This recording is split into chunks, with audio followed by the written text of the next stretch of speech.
Bonjour tristesse, vous êtes bien dans le pays où la RATP paye des mecs pour dire au micro qu'il ne faut pas inciter à la mendicité, apologie de non-assistance à personne en danger. La prochaine fois que tu croises ton miroir, rappelle-toi du prix de ta conscience. 1200 boulards, le prix d'une semaine au Baléares, c'est quand même pas cher payé pour être un gros connard. On est à la 50e semaine de l'année et il y a des faux éboueurs qui se baladent chez les gens pour leur vendre des faux calendriers et ramasser le pognon à la place de ceux qui charbonnent toute l'année.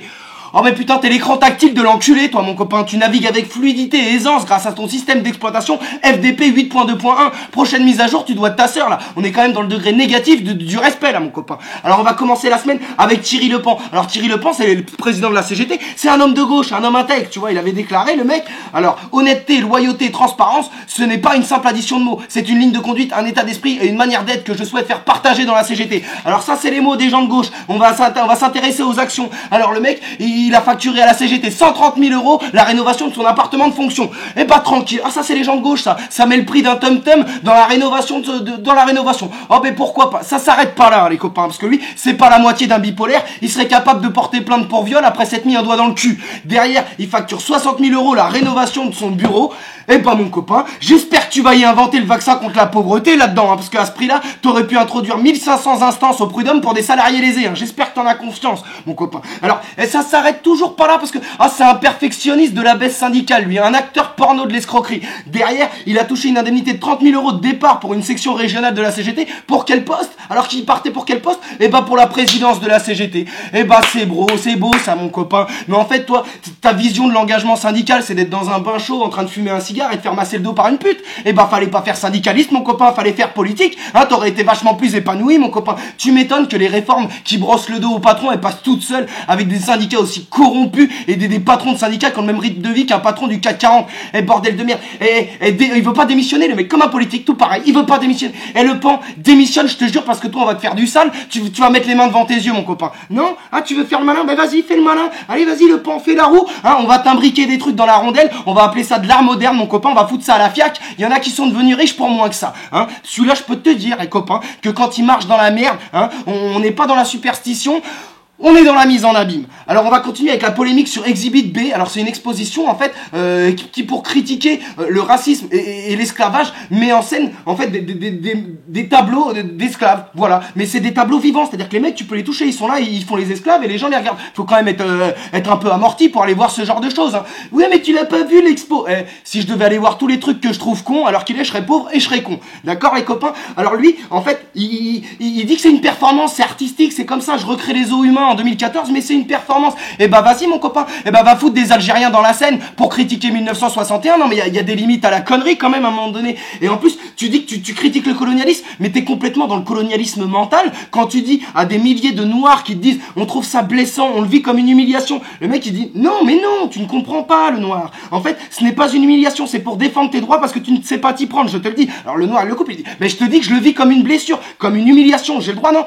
Et là il s'énerve le mec, hein. Il dit alors écoute-moi bien le négro, déjà tu vas arrêter de couper la parole aux blancs, d'accord, hein, ça c'est la première chose. Après moi j'ai fait une performance, d'accord, hein, je compte bien y faire du pognon, donc arrête de faire le malin, tu vas finir dans mon expo toi, d'accord. Mais tu te rends compte à un moment donné que non seulement tu les dépossèdes de leur dignité, mais en plus tu les dépossèdes de leur sensibilité quand tu leur dis mais non vous avez pas de raison de souffrir. Ils te disent qu'ils souffrent, bordel de merde. Qu'est-ce que tu veux qu'on te dise? En plus ça n'a aucun intérêt, ça n'a aucun sens de critiquer quelque chose en montrant que les victimes, hein, c'est comme si tu faisais une exposition sur la Shoah et que t'introduisais pas la problématique du nazisme, bordel de merde. Ça n'a pas de sens. Les victimes, c'est toujours les mêmes, en fait. C'est linéaire, une victime. C'est toujours pareil. Elle subit. Tandis que les oppresseurs, eux, au fur et à mesure des siècles, ils ont fait évoluer leurs outils de légitimation de la violence.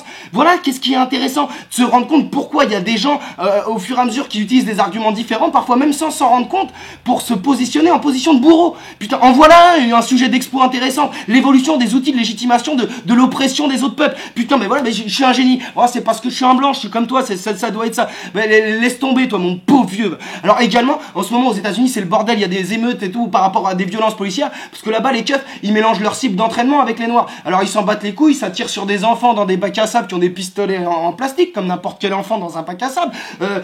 Un mec contrôlé pour rien, mis au sol, étranglé, il dit j'arrive pas à respirer. Le flic, du coup, il resserre, il le tue sur place sur un contrôle abusif. Bref, en France, on n'en est pas encore à ce niveau-là. Même si en fait, en France, c'est pareil, il y a aucun chiffre, aucune statistique qui est faite sur les violences policières, et les keufs tabassent des gens quand même, ça arrive régulièrement. Moi un jour on a voulu me tabasser, juste parce que je demandais le motif du contrôle, je dis c'est pourquoi, elle m'a dit on va aller là-bas dans le coin, je vais te défoncer. Je dis ouais bah je préfère rester dans l'ignorance, merci. Hein, et de toute manière comment ça se passe en France quand tu te fais tabasser? Après tu vas au commissariat pour porter plainte, et tu tombes sur qui? Bah sur le keuf ou un de ses collègues, et il dit écoute-moi bien, toi je vais pas prendre ta plainte, redemande-moi une fois de poser ta plainte, et je vais porter plainte pour outrage, ça va payer mes vacances aux Bahamas mon copain. Alors mais tu vois ces keufs là, t'as envie de leur dire écoute-moi bien mon pote, hein, les juges ils font 8 ans d'études, d'accord, pour pouvoir juger. Alors c'est pas un mec dont les seuls diplômes de la vie c'est la majorité et le permis de conduire qui va décider si ma plainte elle est recevable ou pas. Alors tu vas utiliser le seul doigt que tu sais utiliser, tu vas tapoter sur ton truc et tu vas prendre ma plainte, d'accord. Bon, dans la réalité ça se passe pas comme ça, tout le monde le sait. Alors tout ce qu'il faut faire c'est se porter partie civile directement auprès du procureur de la République, recueillir le plus de témoignages sur le moment et essayer de saisir l'IGPN, la police des polices. Voilà, bon, de toute manière à la fin ils sont condamnés à que dalle, hein. Donc sinon ce que tu fais c'est que tu vas voir un hypnotiseur pour qu'il te fasse oublier ce moment un peu humiliant de ta vie mon copain, c'est tout. Alors également cette semaine, parce qu'on aime bien nous baiser en ce moment, ils vont augmenter les tarifs de la fourrière. Alors faut savoir que la fourrière, c'est quand même les plus gros escrocs de Paris, ces enculés. C'est-à-dire que moi la dernière fois je suis parti acheter du pain, j'ai garé ma voiture sur une place taxi, je savais même pas que c'était une place taxi, je suis ressorti, ma voiture était plus là. Eh mais vous cachez dans les buissons, bande d'enculés ou quoi? 136 €, 5 heures de ma vie perdue. Moi je m'en fous, chez moi ça génère que de l'énervement. Mais franchement, au nom de tous les gens qui ont raté un entretien d'embauche, qui ont perdu leur emploi, qui ont raté quelque chose d'important à cause de ces fouilles merdes qui font 4000 palos par mois et qui courent après le chiffre pour gonfler leur salaire, et ben je tenais à vous dire, les dépanneurs de Paris, que vous êtes des belles salopes. Voilà, au nom de tous les usagers de la route francilienne, je vous le dis les copains, hein, parce que je comprends pas c'est quoi ton boulot. À un moment donné mon pote, tu fais que appauvrir les pauvres, c'est un truc d'enculé, hein. Qu'est-ce que tu racontes à ton môme? Papa, t'as fait quoi aujourd'hui? Oh bah j'ai soulevé 60 véhicules. Pourquoi ils étaient en panne? Ah bah non, ils étaient pas en panne, c'est comme ça, c'est pour faire de la paye, comme ça après je peux aller claquer au rapido. Mais pourquoi tu fais ça? Ben tu sais, de toute manière si je le faisais pas, quelqu'un d'autre le ferait. Mais papa, tu sais qu'on m'a appris à l'école que les nazis ils utilisaient ce genre d'arguments pour justifier leurs actes, hein. Ferme ta gueule le môme, hein. De toute manière toi t'apprends que de la merde à l'école, je vais t'inscrire à l'école à domicile, hein. C'est comme ça, les dépanneurs ça réfléchit, mais jamais trop. Top 5 des enculés de Paris, ça, je te le dis mon copain. Alors également il y a Manuel Valls. Alors Manuel Valls il essaie de faire passer au forcing une réforme économique là cette semaine.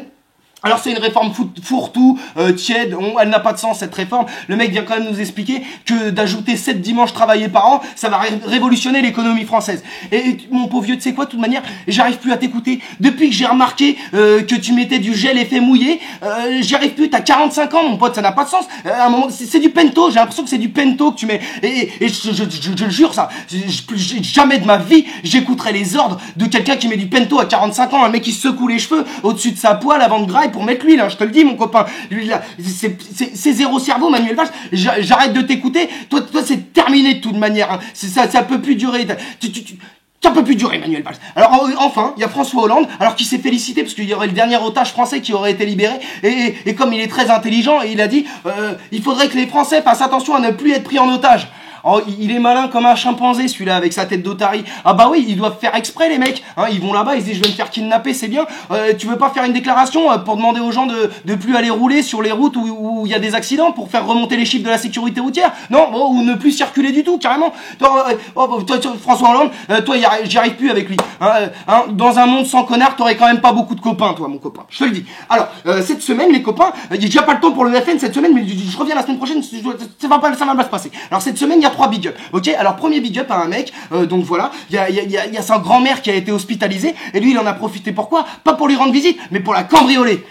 Ah ça c'est de la salope de compétition, je peux te dire que t'empêches pas dans tous les étangs des comme ça, hein. Il va pas parler avec Saint-Pierre, il va prendre directement un front kick dans sa gueule, ça va se passer comme ça. Et également aux États-Unis, il y a un mec qui a été incarcéré parce qu'il a frappé sa femme enceinte avec un McChicken. Voilà, il est tombé sur elle, elle était en train de manger un McChicken, c'est un sandwich qu'il aime pas, ça l'a vexé, il l'a tabassé avec. Mais quel degré de folie, je n'ai rien à dire, c'est du niveau mondial. Ça c'est du vrai niveau mondial. Enfin, il y a une adolescente qui était en fugue en région parisienne, et elle est revenue de sa fugue parce qu'elle a vu que la photo qui était diffusée de son avis de recherche, il lui plaisait pas. Elle a dit, je suis trop moche là-dessus, je reviens. Et bah c'est comme ça, les ados de notre époque, c'est des abrutis. Tu leur mets des photos de profil toutes moches en avis de recherche, ils vont tous courir, les copains. Alors enfin, pour conclure, les copains, je sais pas si vous avez remarqué, mais dans certains endroits du monde, il y a McDonald's qui subit des faillites.